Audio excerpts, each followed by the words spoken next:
안녕하세요, 여러분. 젠브로가 다시 찾아왔습니다.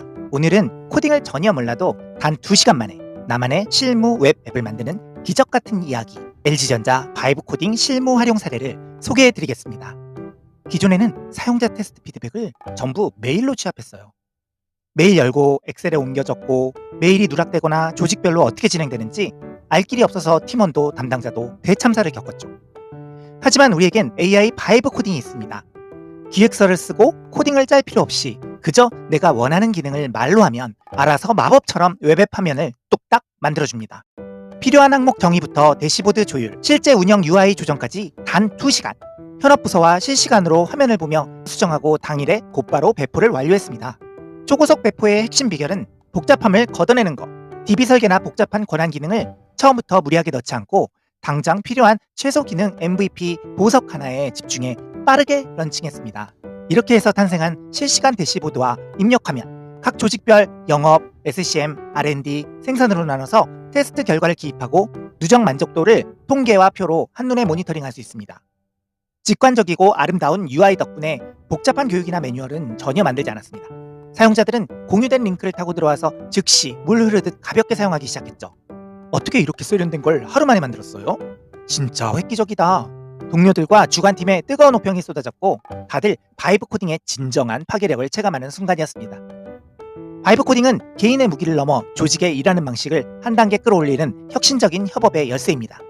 작은 도구가 모여 팀의 공식 업무 자산으로 단단하게 자라납니다. 망설이지 마세요. 너무 복잡하게 시작하지 말고 지금 당장 여러분의 팀에 필요한 한 조각 기능부터 가볍게 쏘아 올리세요. 나머지는 AI와 실시간으로 채워나가면 됩니다. 젠브로와 함께하는 즐거운 실습 시간입니다. 제가 사용한 툴은 러버블이란 툴인데요. 구글에서 러버블을 입력하고 사이트에 들어오면 이 러버블이라는 화면에서 한번 프로젝트를 시작해 보도록 하겠습니다. 이 툴은 무료입니다. 지금 만들고 있는 이 앱 정도면 무료로 제공되는 토큰으로 개발을 할 수 있으니까 한번 따라해 보시면 좋을 것 같습니다. 그냥 무작정 개발을 시작하는 게 아니라 처음에 내가 무엇을 개발할 건지에 대해서 기획을 해야 합니다, 여러분. 그래서 저 같은 경우는 테스트 결과를 갖다 관리하는 그런 시스템을 만들고 싶은 거잖아요. 테스트 결과를 어떤 식으로 보여줬으면 좋겠는지에 대해서 현업이랑 논의를 했습니다. 그래서 가장 일반적인 형태로 4개 조직에 대한 테스트 결과를 받아야 되는데 만족, 불만족 형태로 받아야 되고 몇 건을 받았는지 볼 수 있어야 하고 그리고 그 부분을 시각화를 해야 되겠다. 이런 요청 사항을 이제 간단하게 엑셀에다 정리를 했고요. 그리고 그거를 만들기 위해서 입력해야 할 내용들은 뭐 어느 조직인지, 그다음 테스트 일자는 언제인지, 이상 감지 구분은 어떤 걸로 해야 될지, 질문, 이슈 뭐 이런 내용들에 대해서 미리 템플릿을 좀 정리를 했습니다. 이런 정리한 템플릿들은 인풋하는 내용으로 들어가게 될 거고요. 그래서 실제 이런 이미지들을 어태치한 다음에 이 이미지들이 의미하는 것이 무엇인지 설명을 했고 그리고 구성 항목들이 어떤 것들이 있는지를 쭉 정리를 해 줬습니다. 그 내용대로 이제 만들어 달라고 이제 요청을 했고요. 최초 화면이 이렇게 만들어졌습니다. 그리고 입력하는 조회 화면도 어느 정도 틀은 만들어져 있습니다. 이제 약간 여기에서부터 미세 튜닝을 진행을 해야 됩니다. 그래프 위에 커서를 올려놓으면은 디테일한 것도 보이고 한데 기본적으로 스케일도 그렇고 뭐 여러 가지 내용들이 좀 약간 만족스럽지 못해요.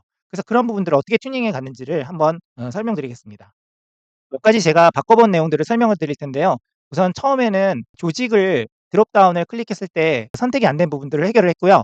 그리고 대시보드의 개수가 0개에서 2개 이렇게 표현이 돼 있잖아요. 테스트한 개수가 표현이 돼야 되기 때문에 100개 단위로 스케일링을 해 달라고 요구를 했습니다. 예. 이렇게 100개로 스케일링이 된 것을 확인할 수가 있습니다. 여기 또 잘못된 게 발견이 됐습니다. 제가 원한 거는 카운트 개수인데 비율로 만들어졌습니다. "개수로 바꿔야 한다."라고 이제 지시를 했고 여기 스케일링이 100 개로 잘 만들어진 거를 확인할 수가 있습니다. 그다음 지시문을 한번 볼까요? 각 조직별 전체 만족 불만족 개수를 쉽게 볼 수 있도록 표를 포함해 달라고 했습니다. 사실은 이 대시보드를 만들어 달라고 한 이유는 리포팅을 하기 위함이었거든요.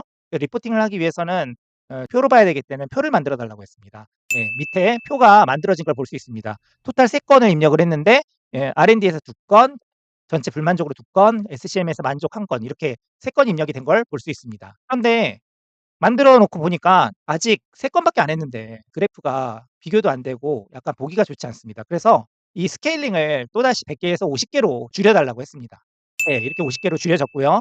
그러다 어떤 문제가 생겼냐면 사용자들이 테스트를 하다가 접속이 안 되는 이슈가 발견이 됐어요. 그래서 그 접속이 왜 안 됐는지 봤더니 제가 이제 수정을 하고 난 다음에 여기 있는 퍼블리시 버튼을 누르지 않았더라고요. 그래서 이 퍼블리시 버튼을 누르고 난 다음에 그 문제를 해결했습니다. 이 앱의 이름도 수정을 할 수가 있습니다. 퍼블리시를 클릭한 다음에 세팅을 클릭하고 이제 URL 정보를 하면 여기에 이름도 이렇게 수정을 할 수가 있고요. 간단하게 테스트 결과 대시보드를 구축을 했습니다. 구축하는 데 걸린 시간은 1 시간 정도밖에 안 걸렸어요. 현업들과 이렇게 하면 되는지에 대해서 좀 더 미세 튜닝을 했고, 그리고 난 다음에 곧바로 그날 공지를 한 다음에 활용을 하기 시작했습니다. 그래서 아주 만들기는 간단하지만 이 간단한 걸 갖고 실제적으로 우리 업무에 활용하고 업무 효율성을 높였다는 데 있어서 큰 의미가 있다라고 생각이 들어서 여러분들이랑 공유를 하고 싶었어요.